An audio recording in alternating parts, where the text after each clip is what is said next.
नमस्कार, मी गौतम भंडारे. बंडखोर न्यूजमध्ये आपलं स्वागत आहे.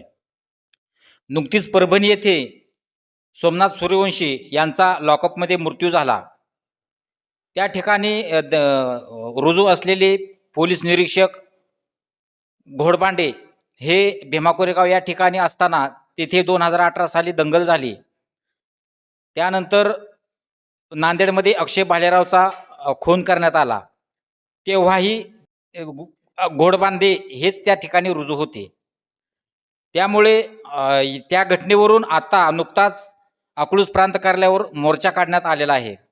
तर या मोर्चाच्या अनुषंगाने आपण आंबेडकरी चळवळीतील ज्येष्ठ लेखक विचारवंत प्रकाश काले यांच्याशी चर्चा करणार आहोत.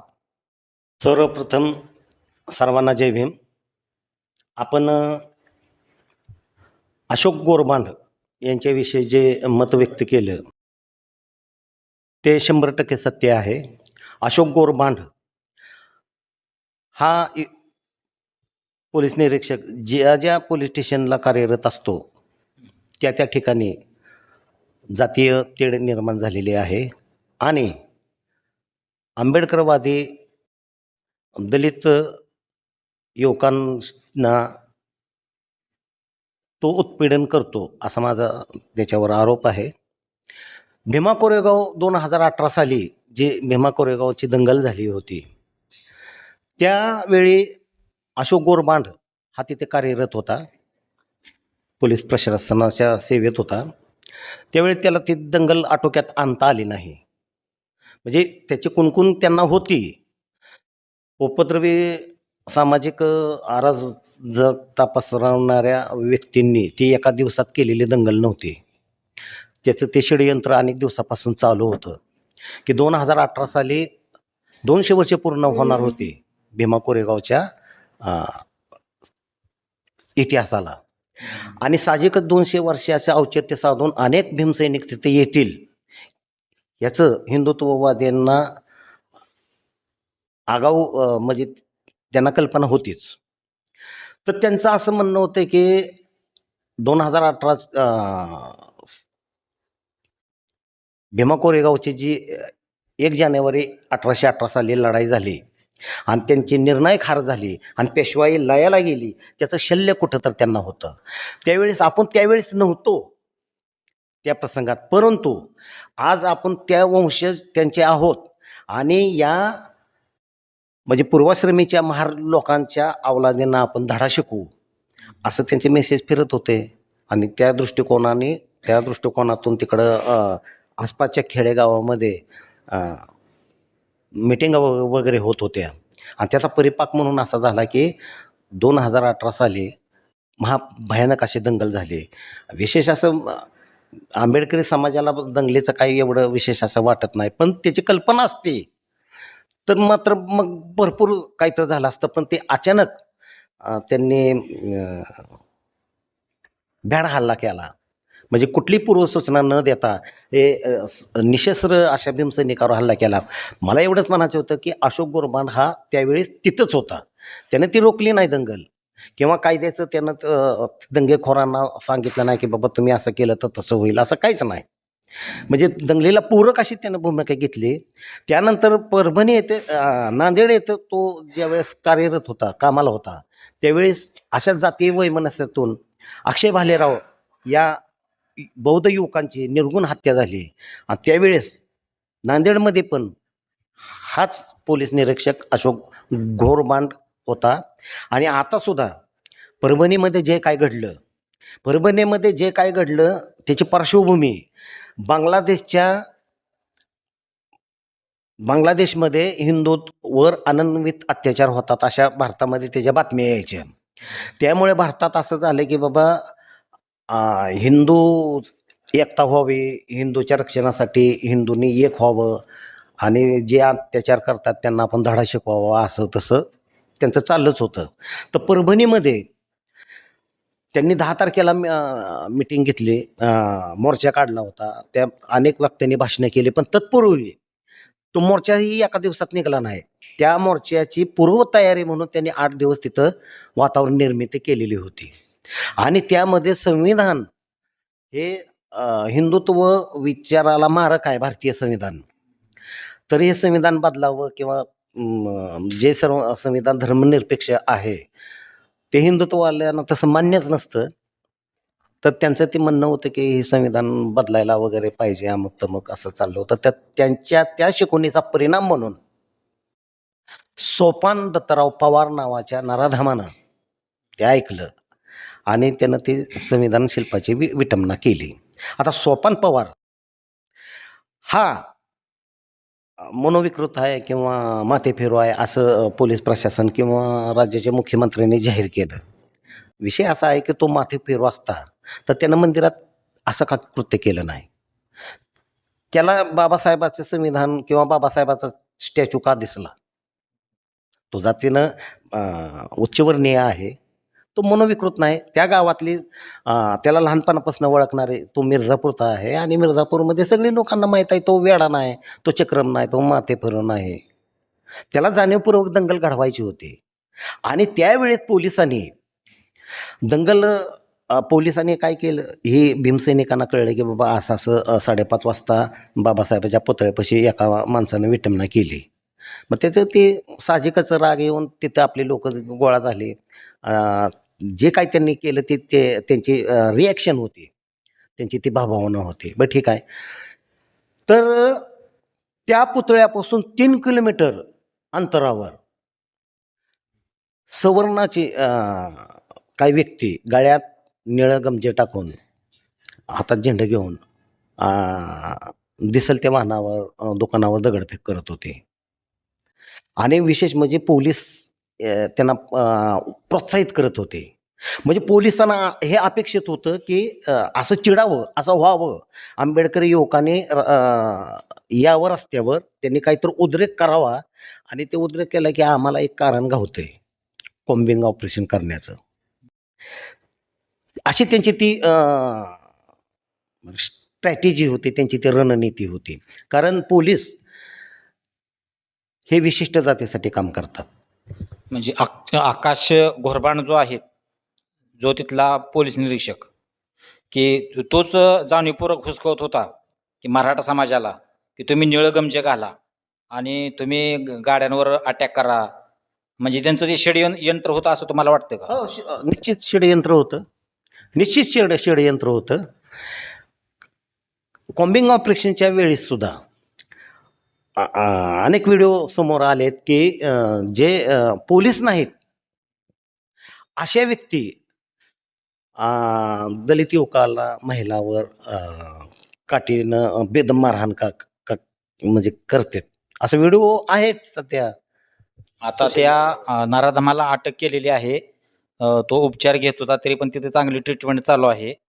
पण त्या नराधमाला जरी अटक केलेली असली तरी शासनानं जाणीवपूर्वक ह्याच्या पाठीमागचा जो मास्टर माइंड आहे, की जो संविधान विरोधी बोलला होता, जी मीटिंग झाली होती, हिंदुत्ववादी विचारसरणीच्या काय संघटना होत्या तिथे काय लोक होते, की त्यांना टार्गेट करावं, त्यांच्यावर कारवाई करावी आणि त्याचा योग्यरित्या तपास व्हावा, असं आपल्याला म्हणायचं आहे का?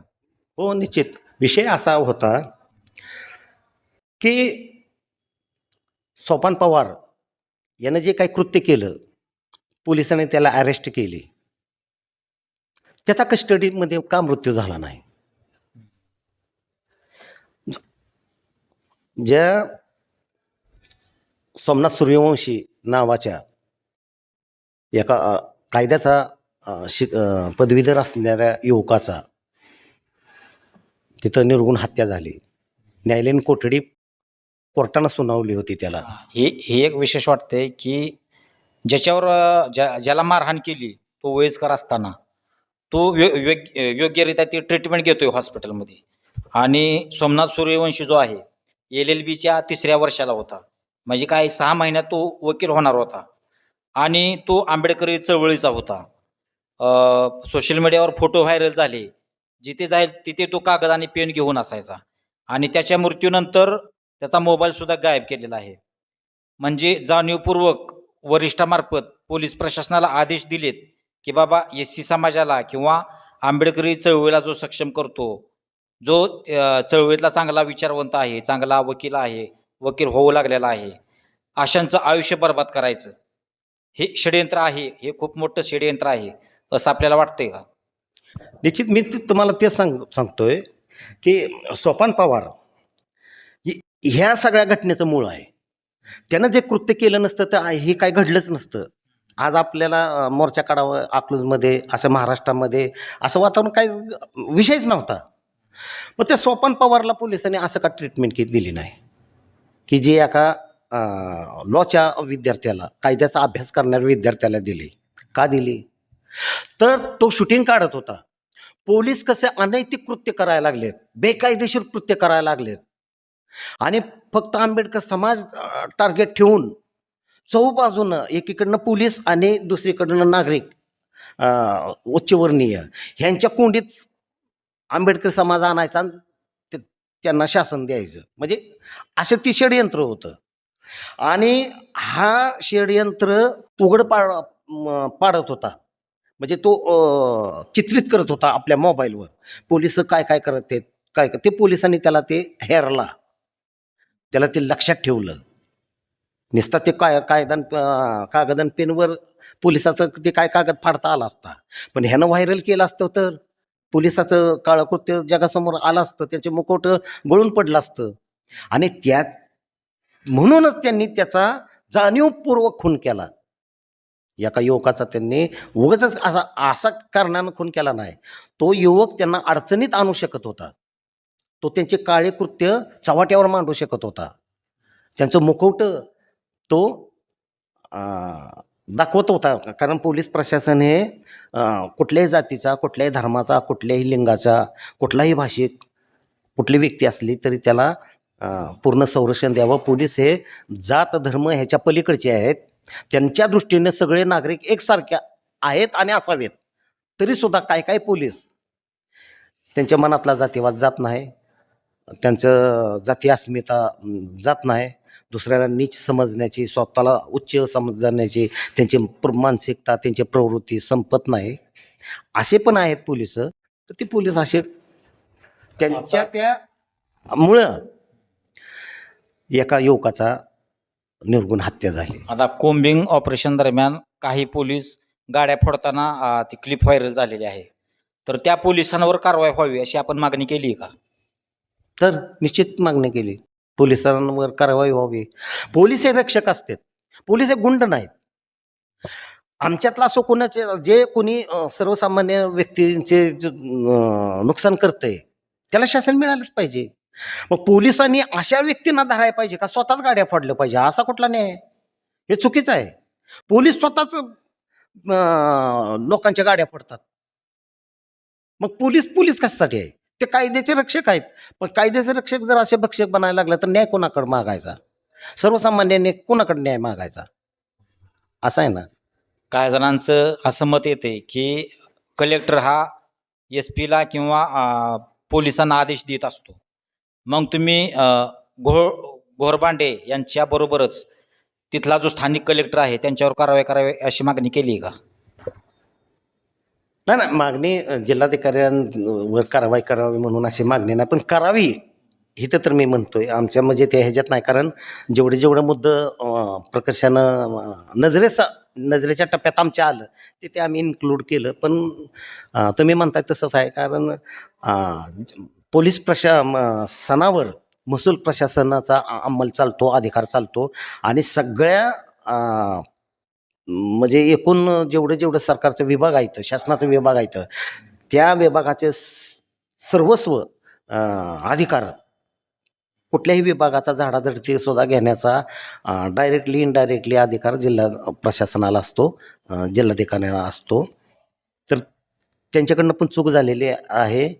त्यांनी तिथं कोम्बिंग ऑपरेशनला शेवटी परवानगी जिल्हाधिकाऱ्याची लागते. ती जरी SP चा मॅटर असला तरी SP कानावर घालतो आणि मग तिथल्या DSPनं नेमकं काय सांगितलं ते आपल्याला माहीत नाही. पण ती परवानगी तशी दिलेली दिसते आणि त्याचा परिणाम असा झाला. अनेक निरपराधी ओल्या बाळातीनीवर एक ओली बाळातीन होती, ती नाहणीत गेली पळत. तर तिच्या घराचं त्याच्या त्या खोलीचं दार तोडून पोलिसांनी त्याला बेदम मारहाण केली. अशा घटना आता पुढे यायला लागले ते म्हणजे ओल्या बाळाला स्वतः सोडणार व चलाबाई मानवते नावाची वयोवृद्ध महिलेला मारत पडत नेलं गाडीत कोंबत तिला अर्ध मेली केली. म्हणजे आता केंद्रात BJPची सत्ता आहे आणि महाराष्ट्रात सुद्धा BJP बहुमत म्हणजे BJPची सत्ता आहे. BJPची हिंदुत्ववादी विचारसरणीची सत्ता असल्यामुळे या पोलीस प्रशासनाला इतका माज चढला आहे असं आपल्याला वाटते का? हो, विषय काय आहे, भाजपा हा वर्णवर्चस्ववादी लोकांचा पक्ष आहे, मनोवादी विचारसरणीचा पक्ष आहे. बाबासाहेबामुळं या देशामध्ये जे आमूलाग्र बदल घडले आणि तळातला माणूस व्यवस्थेमध्ये बसायला लागला, ह्याचं शल्य कुठंतरी वरिष्ठांना आहे, वरिष्ठ जातीच्या लोकांना आहे आणि त्याचाच परिणाम एक संधी म्हणून ते बघत नाहीत. बाबा या लोकांना हजारो वर्षे नाकारलेला ह्या लोकांना संविधानामुळे एक संधी मिळत चालली, चांगली गोष्ट आहे. ही मानवतेची भूमिका आहे. पण हिंदुत्ववाद्याला मानवता कळत नाही. त्यांना सदैव आपण श्रेष्ठ आहोत आणि श्रेष्ठच राहू आणि श्रेष्ठच राहणार असा त्यांचा एकूण आविर्भाव असतो आणि ते चुकाचं परिमार्जन त्यांच्या पूर्वजांनी केलेलं ते काय मान्य वगैरे करत नाहीत आणि ते सतत व्यवस्थावादीच मानसिकतेचे आहेत. साहजिकच महाराष्ट्रामध्ये आणि देशामध्ये ब्राह्मणी वर्चस्व असलेल्या मनोवाद्यांचे सरकार असल्याचं त्याचं पडसाद थोडं का होणं प्रशासनात इतर ठिकाणी उमटतात आणि सगळे असे एक उत्साहित अशा वातावरणामध्ये आहेत. आणि जे पोटात आहे ते ओठात येतं. काल अमित शहा बाबासाहेबाबद्दल आक्षेपार्ह बोलले. त्यानंतर बऱ्याच जणांनी निषेध केला, सोशल मीडियावर निषेध झाला.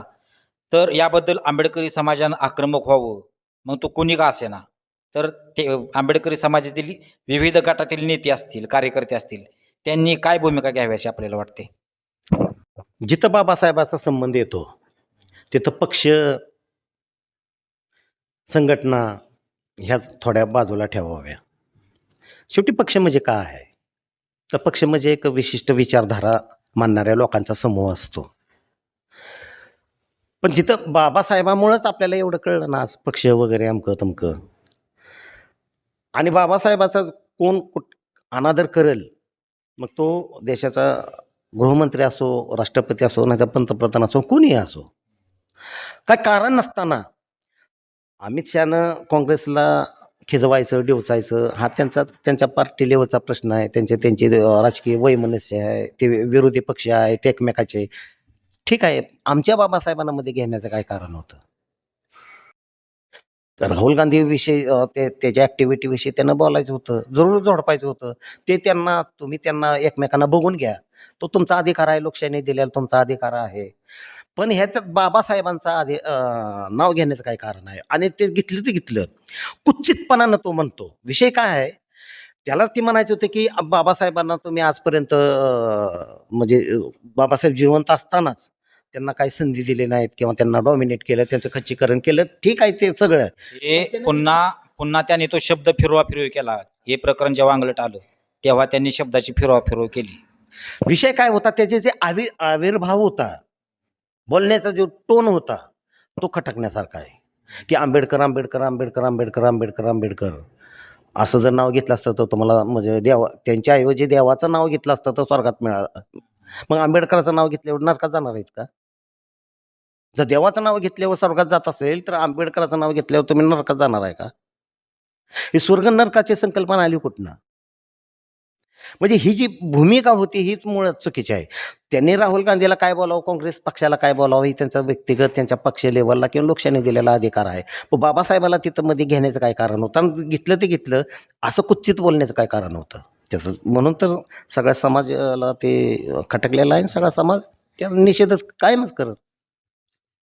आपण समाजाचा कुठला विषय असेल, मिटिंगा घेतो, बैठका घेतो पुढली दिशा ठरवण्यासाठी.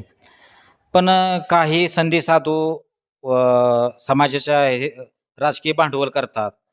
कुणी मिटिंगला येत नाही, कुणी ऐनवेळी घुसतं, भाषण ठोकतं, ती क्लिप बनवतं, व्हायरल करतं. तर असल्या प्रवृत्तीबद्दल आपण काय बोलाल? चुकीचं आहे ते. समाजाचा कोणी मालक बनण्याचा प्रयत्न करू नये. आज हा मोर्चा आज अकलूजमध्ये आपण काढला. कुठलाही मोर्चा काढताना त्याची एक पूर्वतयारी करावी लागते. त्यासाठी बॅनर आलं, त्यासाठी झेंडे आले, म्हणजे ज्या तत्सम बाबी असतात. लोकांचा सहभाग हा महत्वाचा. पण तरी सुद्धा बाकीचं नाही म्हणलं तर आलं. वातावरण निर्मितीसाठी आपल्याला रिक्षा आली, त्या रिक्षाचं भाडं आलं, त्यात माईक आला. मग ही कुण्या एका व्यक्तीचा विषय नसतो. मी आवाहन केलं यापूर्वीच्या म्हणजे मीटिंग म्हणजे ह्या संदर्भात एक मीटिंग आयोजित केलेली होती आणि ती मीटिंग आयोजित केल्यानंतर मी आवाहन केलेलं होतं की बाबा ही एका व्यक्तीचा प्रश्न नाही, हा समाजाचाच प्रश्न आहे. तर कोणी ऐच्छिक किती का देणार लागणाऱ्या गोष्टी आहेत त्या द्या म्हणून मी हे केलं. तर ही काय मला मागायचं नव्हतं, माझं घर चालवाय मागायचं नव्हतं. 10च मिनिटात 10,000 रुपये गोळा झाले. विषय हा होता की अशा मीटिंगमध्ये न येणारे लोक किंवा 5 रुपये पण ज्यांनी दिले नाही, आता ते ह्याचं भाषण करताना तेवढं ते क्लिप एडिट करणार आणि स्वतःच्या नावानं अशा पण प्रवृत्ती आहेत, खूप आहेत. पण अशा प्रवृत्तीकडे मी दुर्लक्ष करत असतो. या नकारात निगेटिव्ह आहेत. लोकांना सत्य सत्य सगळं कळतंय. हा बाहेरगावचीच माणसं जरा येडी झाली तर झाली होतील, पण इथं ओळखणारे तालुक्यातले तर काय सगळ्यांना खटकते, पण कोण बोलतंय आता परभणीचा विषय असो, भीमा कोरेगावचा विषय असो किंवा कुठला खेडोपाडी आपल्या समाजावर, एसी समाजावर, आंबेडकरवाद्यावर होणारा अन्याय असो, तर त्याबद्दल समाजाने कशी भूमिका घ्यावी असे आपल्याला वाटते? समाजाने कशी भूमिका घ्यावी आता इतका मी सांगणारा विचारवंत नाही, पण एकच आहे की एक बनोगे तो नेक बनोगे, सेफ रहोगे. आज जरी युपीचा मुख्यमंत्री जरी म्हणला की एक वर होगे तो हा, ते आपल्याला काय लागू नाही. मग विषय कोणी का मांडना, विषय कोणी का मांडना, जे चांगलं आहे ते घ्यावं. ते मला वाटतं की आपल्या समाजानं आपल्यासाठी तेही घ्यावं. आज 1957 साली आपल्या पक्षाचे 19 आमदार आणि 9 खासदार निवडून आलेले होते. तेव्हा आपण एक झालो होतो. आज आपण विखुरल्यामुळं आपला एक पण आमदार नाही. म्हणजे जातीचे असतील, जातीचे आहेत, रिझर्वेशनमध्ये काय आले, काय काय ओपनमध्ये सुद्धा आलेत. पण बाबासाहेबांच्या निळ्या झेंड्याचा एकही आमदार नाही. निळ्या झेंड्याचा किंवा बाबासाहेबांच्या विचाराला मानणारा जो पक्ष असेल, म्हणजे कुठलाही, रिपब्लिकन असेल, वंचित असेल, बसपा असेल, कुठलाही जे बाबासाहेबांना मानतात, त्यांच्या विचारात चालतात. दुःख मला याचं वाटतं की त्याचा एकही आमदार नाही, ना इथं ना केंद्रात.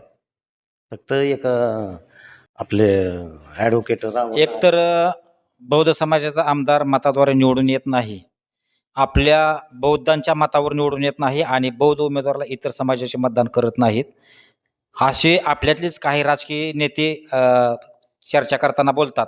पण आपले जे काही आमदार असतात ते मोठ्या पक्षाशी, राष्ट्रीय पक्षाशी त्यांच्याबरोबर हे युती केल्यामुळे किंवा त्यांच्या माध्यमातून लढल्यामुळे येतात. तर तो विषय, राजकारणाचा विषय हा खूप गहन आहे. पण आंबेडकरी चळवळीतील कार्यकर्त्यांनी पुढची दिशा काय करावी, आपण विचारवंत म्हणून अगदी थोडक्यात सांगा. विषय असा आहे, तुम्ही म्हणताय तो एकदम सत्य आहे. आपलं एक तर समाज पूर्ण एक नाही, आणि एक जरी झाला पूर्णतः तरी एका जातीवर आपण निवडून येणार नाही, ही वस्तुस्थिती सगळ्यांनीच मान्य करायला पाहिजे. विषय आहे की तरी पण आपण एक व्हावं, आणि जे कोण राष्ट्रीय पक्ष किंवा प्रादेशिक एक बलाढ्य पक्ष जो आपल्या सत्तेत सामावून घेईल, योग्य वाटा देईल, योग्य वाटा देईल, अशा पक्षाची आपण हातमिळवणी करावी आणि सत्तेत यावं. तर हे होते आपल्याबरोबर प्रकाश काले. परभणीच्या दंगल प्रकरणी आपण यांच्याकडून सत्य परिस्थिती जाणून घेतली. पण ज्यावेळी दंगल होते, कुठे अन्याय अत्याचार होतो, त्यावेळी समाज अग्रेसिव्ह होतो. तालुक्यात गावागावात मोर्चे आंदोलने निघत असतात. मात्र काही डोमकावळे या मोर्चात घुसतात आणि त्याचे राजकीय भांडवल करतात. तर अशा अपप्रवृत्तींनी याचे भान राखावे आणि तन मन धनाने आंबेडकरी चळवळीत, मोर्चात, संघटनेत समाजासाठी सहभागी व्हावे.